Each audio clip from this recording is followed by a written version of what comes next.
Hey guys, and welcome back to another video on my channel. I know today's video is a little bit late. That is just because I got really sick again. I didn't get out of bed at all last week. I'm around kids a lot and they're like little walking germ bags, so I'm assuming that's why I'm always sick. But yeah, today's video is also going to be on the shorter side because I picked today's topic while I was not feeling well, so that's why it's going to be on the shorter side. But I still wanted to upload a video for you guys today. Also, if I look a little bit crazy, it is because I just took my dog for a run and it is freezing here and it's blowing and my hair is a mess and everything's a mess, but I still wanted to film. So anyways, with that all being said, let's get right into today's video. So while being sick last week, I was kind of just watching little videos and stuff about this kind of topics because these are the things that interest me, and I came across a video about Cropsy and the Bunny Man, which are both urban legends that I've covered on this channel before that both turned out to be true, and that inspired me to look into other urban legends that also turned out to be true, and that is what we're going to be talking about today. So I picked two urban legends that turned out to be real, and those are the ones that I decided to talk about in today's video, so I hope that you guys enjoy them. The first urban legend that I picked for today comes out of Texas, and this urban legend is known as the Candy Lady. So this urban legend goes that around the turn of the 20th century, kids started to go missing, and little whispers started going around this small rural town in Texas that the person that was to blame for these children going missing was somebody that they were referring to as the Candy Lady. And this definitely kind of gives the vibe of that like nursery rhyme. What is it called?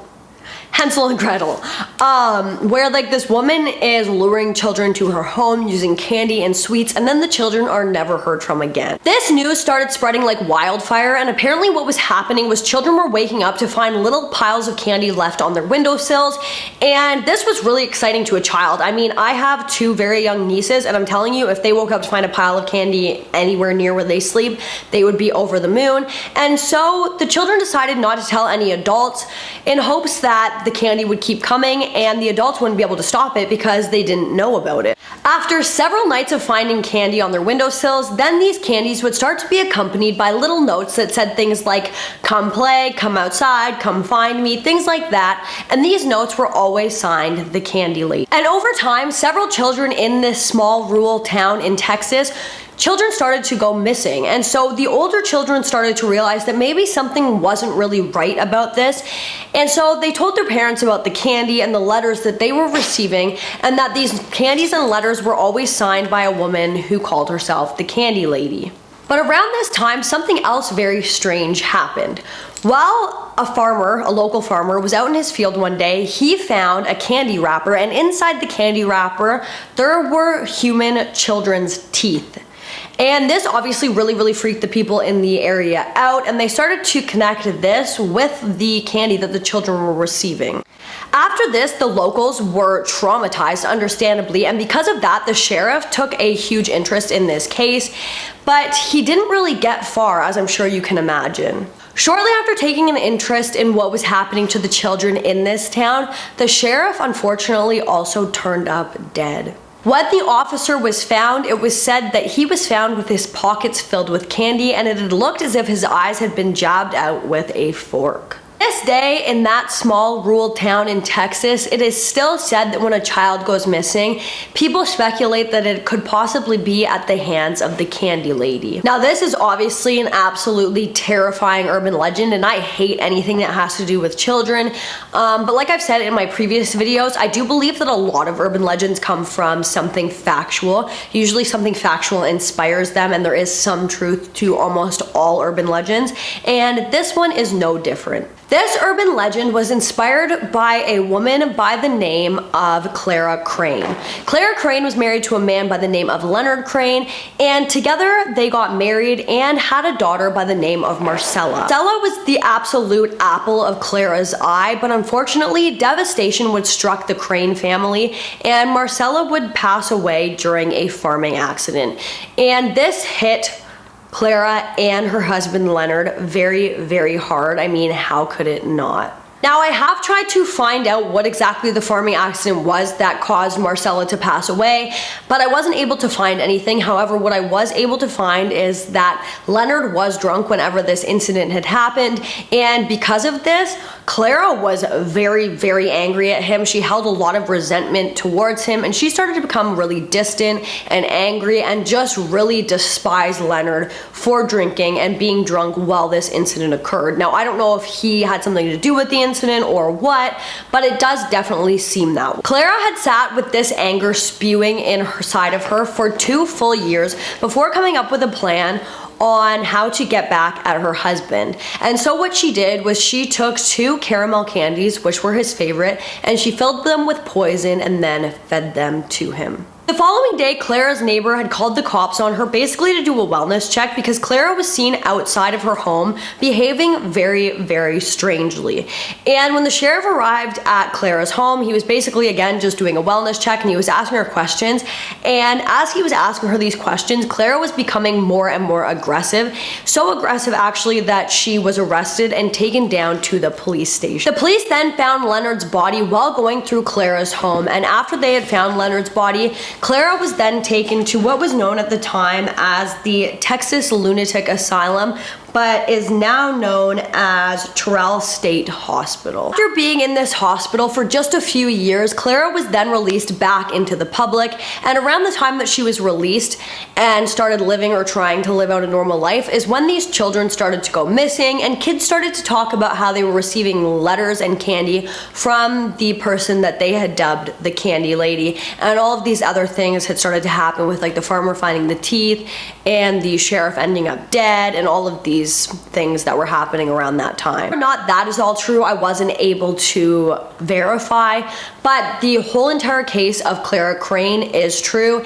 and people do chalk up children going missing in that area to the Candy Lady, which is Clara Crane, and people say that she is out lurking revenge for her daughter's death, which actually was just a complete accident. Next urban legend that I want to share with you guys is really, really short, and I actually don't know what the urban legendy part is. I guess the actual thing itself. You'll see what I mean as we go into this.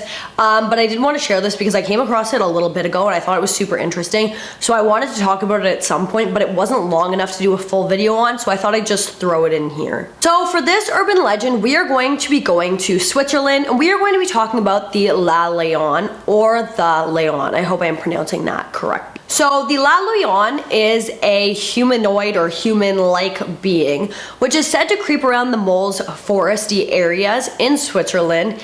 And this person is said to be wearing a full boiler suit, a gas mask that covers their whole head, and a cloak. The sightings of this human being seen around the foresty areas started around the late 1990s or the early 2000s. Now, can you just imagine for a second you're out on a foresty walk, maybe with your dog, maybe with your spouse or your friend or whatever, and you're just walking trying to enjoy nature, when all of a sudden you see a person dressed like this in the middle of the woods nowadays? I personally would completely lose it. That is so creepy. Whether the person was intending to be dressed creepy or not, so creepy. The sightings was just that. A woman was out on a walk and she was just walking through the mall's woods when she saw this person or whatever this thing is, the La Leon, and it was picking flowers, and she said that it seemed startled, like whoever this person was or whatever seemed startled or alarmed that this woman could see them, which is really weird. This is what I'm talking about. I guess this is the part that was an urban legend because people were claiming that they seen this person walking around the woods dressed like this,